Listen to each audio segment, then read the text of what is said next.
Hello everyone, good morning. কেমন আছো সবাই? আশা করছি সবাই সুস্থ আছো, ভালো আছো। আমি অনিশা, আমার চ্যানেলের আরও একটি নতুন ভিডিওতে তোমাদের সকলকে অনেক অনেক স্বাগত, অনেক ভালোবাসা জানাই। আমার আজকের এই ভিডিওতে আমি তোমাদের দেখাবো আমাদের এই দুজনের সংসারে আমি সারাদিন কী করি, কী কাজবাজ করি। অনেকেই ভাবে দুজনের সংসার কী এমন বা কাজ, তো আমি তোমাদের দেখাবো আজকে আমি সারাদিন কী করি। আর একটা সংসারে তো প্রচুর কাজ থাকে, সারাদিন কাজ টুকটাক করতেই থাকি। সমস্ত কাজ তো আর ক্যামেরাবন্দি করা সম্ভব নয়, তবে আমি যেটুকু করেছি তো সেটুকুই তোমাদের সঙ্গে আমি আস্তে আস্তে করে শেয়ার করব। সংসার ছোট হোক বা বড়, কাজ কিন্তু সমস্ত সংসারেই থাকে। তো আশা করি তোমরা আজকের ভিডিওটা পুরোটা দেখবে। আর আমি আজকের ভিডিওতে তোমাদের কিন্তু অনেক অনেক কমেন্টের রিপ্লাই করব। আগের দিন তোমরা আমাকে সবাই প্রচুর কমেন্ট করেছো, তো সেগুলোরই আমি আস্তে আস্তে করে রিপ্লাই দেব। তো সবাই কিন্তু পুরো ভিডিওটা দেখো। তো তোমরা দেখতেই পারলে আমি সকালবেলা ঘুম থেকে উঠে এঁটো বাসনগুলো কলপারে রেখে আর এখনই আমি রান্নার জন্য জল ধরতে বসিয়ে দিয়েছি ট্যাপের নিচে। আর এদিকে দেখতেই পাচ্ছ তোমাদের দাদাভাই কিন্তু এখনও ঘুমিয়ে আছে, তো ওকে এখন তুলবো না, আমি বাকি কাজগুলো কমপ্লিট করি তারপরে ওকে এসে তুলবো। আর আমি জানি তোমরা একটা আওয়াজ পাচ্ছ, আসলে রাস্তায় একটা কাকু এসছে হরেক মাল 20 টাকা, তো সেটারই মাইকিং করা হচ্ছে, সেটারই আওয়াজ আসছে, ভয়েস ওভার করছি এখনে। তো কি আর করা যাবে, এখন ছাড়া আর আমার টাইম নেই, আর ওই কাকু কখন যাবে তার কোনো ঠিক ঠিকানা নেই। তো কি আর করা যাবে, সেই অপেক্ষায় তো বসে থাকা যাবে না যে কখন যাবে, কখন আমি ভিডিওটা এডিট করব। তো সেই জন্য আমি বসে বসে এখন এডিট করছি, তোমরা একটু অ্যাডজাস্ট করে নিও প্লিজ। এখন ওই সকাল 6:30 মতো বাজে, আমি উঠেছি আজকে 6টার সময়। আমার না আগে ভীষণ বাজে একটা অভ্যাস হয়ে গেছিলো, 8টার আগে ঘুম ভাঙতো না। তো আমি এই 7 মাস যে বাবার বাড়িতে রয়েছি সেই থেকে না একটা অভ্যাস হয়ে গেছে সকালবেলায় ঘুম থেকে ওঠার। তো আমি ভাবছি যে এই অভ্যাসটা আমি আর নষ্ট করব না। তো সেই জন্য আমি সকালবেলায় যখনই ঘুম ভাঙে আমি কিন্তু উঠে পড়ি ঘুম থেকে। তো 6টার সময় উঠে আমার এখন 6:30 বাজে, এখনই টুকটুক করে কাজগুলো সমস্ত কিছু কমপ্লিট করে আবার রান্নাবান্না করতে হবে। আচ্ছা, তামান্না মণ্ডল আমায় কমেন্ট করে বলেছে, দিদিভাই তোমার বাড়িটা যেন কোথায় ছিল? আমি মাঝদিয়াতে এসছি।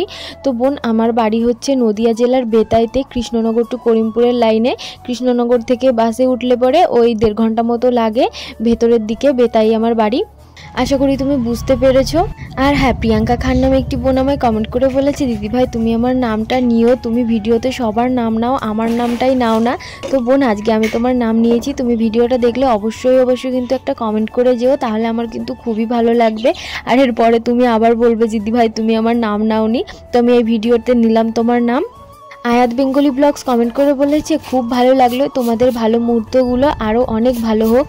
অনেক অনেক ভালোবাসা ভাই এরকম সুন্দর সুন্দর কমেন্ট করার জন্য। আর তুমিও সবসময় ভালো থেকো, ভগবানের কাছে এটাই প্রার্থনা করব। তো টুকটুক করে কাজ করতে করতে দেখতেই পাচ্ছ এখন আমি উঠানটাকে সুন্দর করে ঝাড় দিয়ে নিচ্ছি। আর তোমরা যে আমায় আগের দিন এত পরিমাণে কমেন্ট করেছো, আমি না ভীষণ খুশি হয়েছি। আর সমস্ত কমেন্ট যদি আমি তোমাদের এই ভিডিওতে নিতে যাই তাহলে আমার ভিডিওতে আর কোনো কথাই বলা হবে না, তোমাদের কমেন্টগুলো নিয়েও আমি কমপ্লিট করতে পারবো না, এত কমেন্ট করেছো, আমার কিন্তু খুব ভালো লেগেছে। তো তোমরা দেখতে থাকো ভিডিওটা, আমি আস্তে আস্তে করে তোমাদের আরও কমেন্টের রিপ্লাই দেওয়ার চেষ্টা করব। আমি যতদূর পারি তোমাদের কমেন্টের রিপ্লাই করব।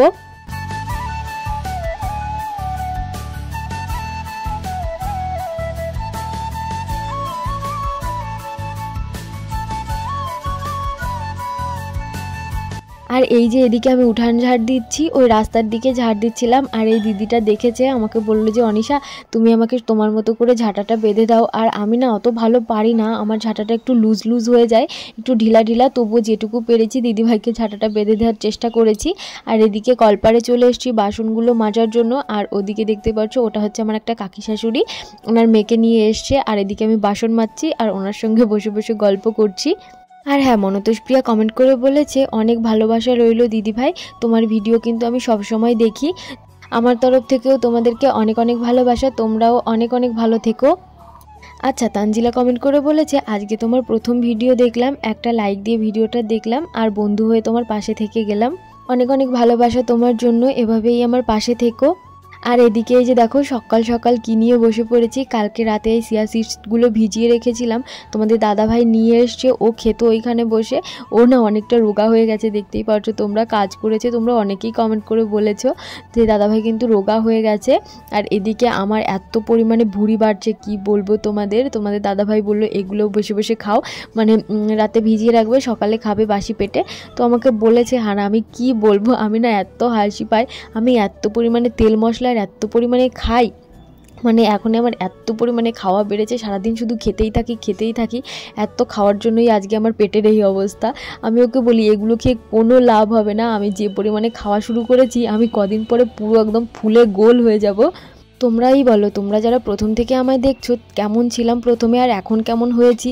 মানে এত মোটা হয়ে যাচ্ছি না, আমার কাজ করতেও এখন প্রচুর কষ্ট হয়। কিন্তু কি করব বলো, একটাই সমস্যা আমার, আমি খাওয়া দাওয়া একদম কন্ট্রোল করতে পারি না। আমার দেখলেই খেতে ইচ্ছা করে। কি যে একটা সমস্যায় পড়েছি, তোমরাই বলো এই সমস্যার সমাধান কি করে আমার খাওয়াটা বন্ধ হবে।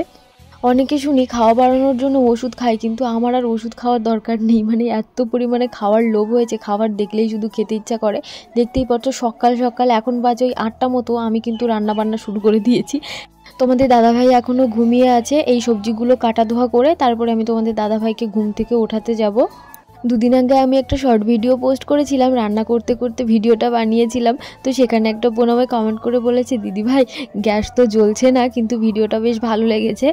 আসলে ওইখানে আমি রান্না করছিলাম টমেটোর চাটনি। আর তোমরা সবাই জানো টমেটোর চাটনি রান্না করার সময় গ্যাস যদি ফুল বাড়িয়ে দেওয়া হয় তাহলে কিন্তু পুড়ে যাওয়ার সম্ভাবনা থাকে। তো সেখানে আমি না হালকা চাপিয়ে দিয়েছিলাম, আর আমার গ্যাসটা একটু মানে সমস্যাই আছে, হালকা চাপালে পুরোটাই চেপে যায়। তো সেই জন্য গ্যাসটা ভালো বোঝা যাচ্ছিল না। আর বোনটা ভেবেছে যে আমি গ্যাসটা জ্বালাইনি, তো আসলে বোন আমি গ্যাস জ্বালিয়েছি, কিন্তু গ্যাসটা একদম কমানো ছিল। আর এদিকে আমি সবজি টবজি সমস্ত কিছু কেটে তোমাদের দাদাভাইকে তোলার জন্য চলে এসেছি। ওকে যদি ঘুম থেকে না ওঠানো হয় ও এইভাবেই ঘুমাবে সারা দিন।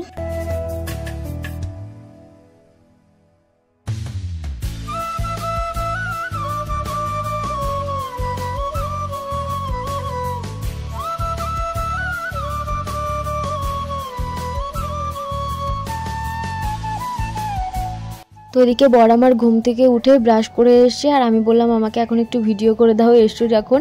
আর নতুন হাঁড়ি কড়াইতে রান্না করছি, দেখতেই পারছো। ছোটো হাঁড়িতে এখন আর ভাতে হয় না, তোমাদের বলেছিলাম না খাওয়া বেড়েছে কেমন আমার।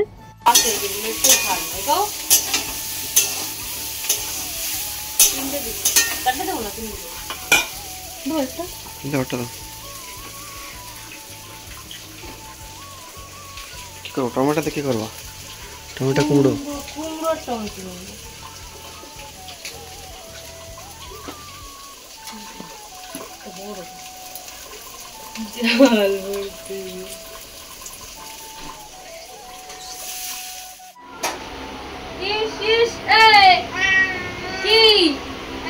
হ্যাঁ তুই ভাত বাড়ছি তো বুঝে গেছো? চালু টাইম কি ভাত বাড়া হচ্ছে সব জানো। আর এই যে নতুন যে বিড়ালটা আমাদের বাড়িতে আসে, তোমাদের তো আগের দিন ভিডিওতেই বলেছি, ও না প্রতিদিন 3 টাইম খাওয়ার সময় আসে আর রাতে ঘুমায়, সকালবেলায় ঘুম থেকে উঠে চলে যায়। ওর কি অভ্যাস হয়েছে কি জানি, ওর ঠিক টাইম মতো জানো তো, যখনই আমরা খাবো মানে খেতে বসবো কি রান্না হয়ে গেছে ঠিক ওই টাইমটাইতেই ও আসবে। আর এসেই দেখতেই পাচ্ছ খেতে দিতে হবে ওকে, এত পরিমাণে ডাকাডাকি শুরু করবে, ওকে খেতে না দিয়ে তোমরা থাকতেই পারবে না। আর এদিকে আজকে ছিল নীল পুজো, আর আমার সেটা জানা ছিল না। তো এদিকে আমি খাওয়ার আগে আমি শুনেছি যে আজকে নীল পুজো। তো আমি তোমাদের দাদাভাইকে বললাম তুমি খাওয়া দাওয়া করে নাও, নীল পুজো যেহেতু বাড়িতে একটু পুজো না দিলে হয়, মন্দিরে যেহেতু যাব না তো ঘরেও যদি না দিই তাহলে কেমন অবস্থা হয়। আর আমি 2 দিন হচ্ছে পুজো দিচ্ছি না, কারণ বাড়িতে এসছি এই 3-4 দিন মতো হলো। আর আমার যে ঘরটা ছিল ঠাকুরের সেটা না পুরো ফুটো ছিল, তো সেই জন্য আমি সেটা বদলে আমি নতুন আরেকটা ঘট কিনেছিলাম, সেটাও ফুটো বেরিয়ে গেছে। মানে কি বলবো তোমাদের, আমার কপালটাই খারাপ। তো সেটা আমি বদলাতে দিয়েছি, আর ঘরটা এখনও আসেনি। তো কী আর করা যাবে, ভাবলাম যে ঘট আসেনি তো সেই জন্য অপেক্ষা করে বসে থাকলে তো আর হবে না। তো ঘরের যে নতুন কাচের গ্লাসগুলো আছে সেগুলো দিয়েই পুজোটা দেবো, ঘট বানিয়ে আর কি। আর সকালবেলায় আমি ঘর মুছিনি, কারণ দেখতেই পাচ্ছ গাড়িটা রয়েছে, গাড়িটা যখন বের করা হয় বারান্দাটা পুরো একদম মাটি মাটি হয়ে যায়। তো আমি ভেবেছিলাম তোমাদের দাদাভাই গাড়িটাকে বের করবে তারপরে আর কি ঘরটাকে মুছবো, কিন্তু সেটা আর হলো না। তোমাদের দাদাভাই গাড়ি বের করলো না, তো আমি ভাবলাম যে যাই হোক ঘরটাকে যেভাবেই হোক আমি মুছে নিই। তো সেইভাবেই মুছলাম দেখতেই পাচ্ছ। আর এখন বাইরে একটু লিপবো, আজকে লেপার ইচ্ছা ছিল না, কিন্তু ওই যে পুজো যেহেতু না লিপলে একটু হয়, তো সেই জন্যই আর কি লিপবো।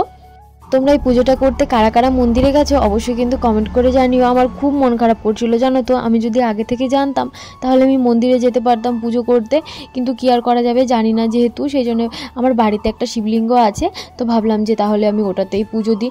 আমার বাড়িতে যখন আছে ওটাকে কেন ফেলে রাখবো, সেই জন্যই আজকেই তাড়াহুড়ো করে না খেয়ে দিয়ে এখন আমি পুজো করার জন্য রেডি হয়ে পড়েছি। তাড়াতাড়ি করে পুজোটা দিয়ে তারপরে আবার খাওয়া দাওয়া করবো।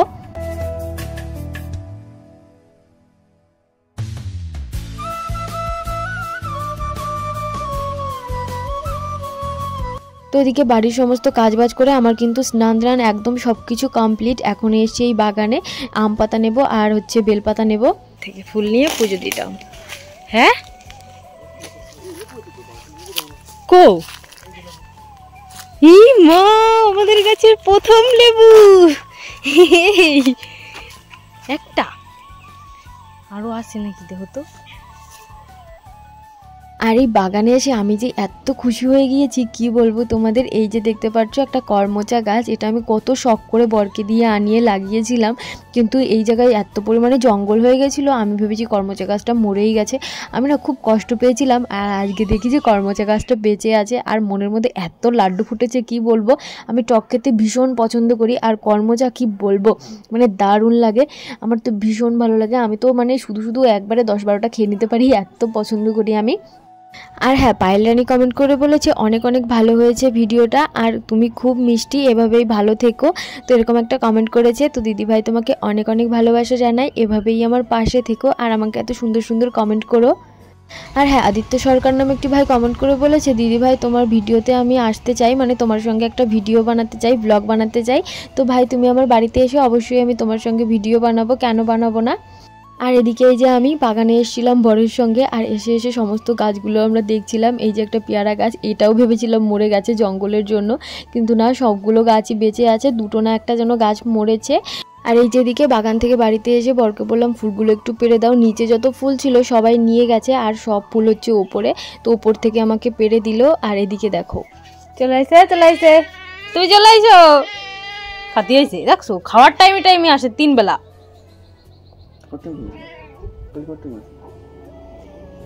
খাওয়ার সাথেই সম্পর্ক, ওর আর কোনো সম্পর্ক নাই আমার সাথে, বুঝছো।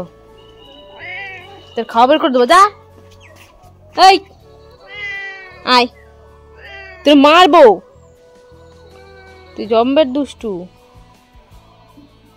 শুধু খাতে আসিস আমাকে বাড়ি। সিম্বা তো ওরকম ছিল না, তুই সিম্বা না, তুমি সিম্বা। হ্যাঁ কি হ্যাঁ, শুধু ডাকবে আমি খাবো খেতে দাও, আমি খাতে চলে আসছি, আবার আসিস আমার কাছে না। তোমাদের তো বললাম ও 3 টাইম পুরো খাওয়ার টাইমে আসে, আর এখন দুপুর খাওয়ার টাইম হয়ে গেছে, তো সেই জন্য আবারও চলে এসছে। আর এদিকে দেখো আমি কিন্তু সুন্দর করে পুজো দিতে বসে পড়েছি। আর আজকে না ফুল বেশি পাইনি, কারণ এই টাইমটায় না তেমন ফুল পাওয়া যায় না। ওদিকে ওই যে শিব ঠাকুরকে দেওয়ার জন্য ফুলগুলো এনেছি, আর 2-3টে সাদা ফুল পেয়েছি, তো সেগুলো দিয়েই পুজো দেব। আমার এই বড় আসনে যদি ফুল হয় না অনেক, কত সুন্দর লাগে দেখতে। আমি লাগাবো, আমি আরও অনেক ফুলের গাছ লাগাবো, আমাদের ওই পিছনে পুরো ভর্তি করে দেবো ফুলের গাছ লাগিয়ে। আর এদিকে এই যে দেখতেই পাচ্ছ আমি পুজো দিতে বসেছি, আর তোমাদের দাদাভাই আমাকে এত পরিমাণে হাসাচ্ছে মানে কি বলবো। তারপর ওকে আমি এখান থেকে তাড়িয়ে দিয়ে পুজোটা কমপ্লিট করেছিলাম, মানে কি বলবো, এত জ্বালায় না। আর একটা কী জিনিস জানো তো, আমি পুজো করার সময় আমার কাছে যদি কেউ থাকে না আমার ভীষণ হাসি পায়, তারপরে আবার তো আমার বর আমাকে হাসায়, তো সেই জন্য আমার ভীষণই হাসি পায়, সেই জন্য আমি ওকে তাড়িয়ে দিয়ে পুজোটা কমপ্লিট করেছি। আর এই যে দেখো পুজো কমপ্লিট করার পর কেমন লাগছে, জানি ফুল নেই বেশি, কেমন একটা লাগছে। তো এই যে এদিকে দেখতেই পারছো বিকালবেলায় দুজনে বাইরে এসে বসেছি, আর এই যে হাতে আমার চকলেট, একবারে 5-6টা খাই আমি এই চকলেট, সব খেয়ে নিয়েছি, তোমাদের আর দেখানোই হলো না কত চকলেট এনেছিল। আর আজকে বিকালবেলায় মানে সন্ধ্যার দিকে আমি একটু যাব আমার বাবার বাড়ি, মানে আমি আর তোমাদের দাদা ভাই দুজনের নেমন্তন্ন আছে। এঁচোড় আনা হয়েছে বাড়িতে, আর আমার বোন আবার আমার হাতের এঁচোড় খেতে বেশ পছন্দ করে, সেই জন্য মা আমায় বললো আয়।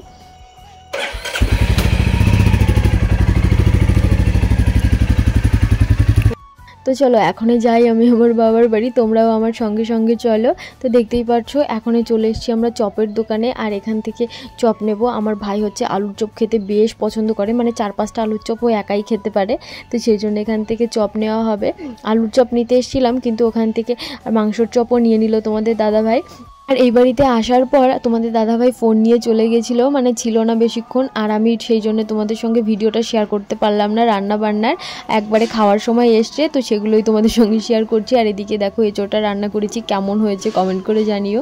বেশ ভালোই হয়েছিল, মাংস দিয়ে রান্না করা হয়েছে এঁচোড়টা। আর আমার বোন খেতে তো ভীষণ ভালোবাসে, আমাকে ওই জন্য নিয়েই আসলো যে তুই আয়, তুই রান্না করবি, মা না। আর এদিকে দেখতে পাচ্ছ সবাই মিলে কিন্তু আমরা খেতে বসে পড়েছি, আর এই ভিডিওটা করে দিচ্ছিল আমার ভাই।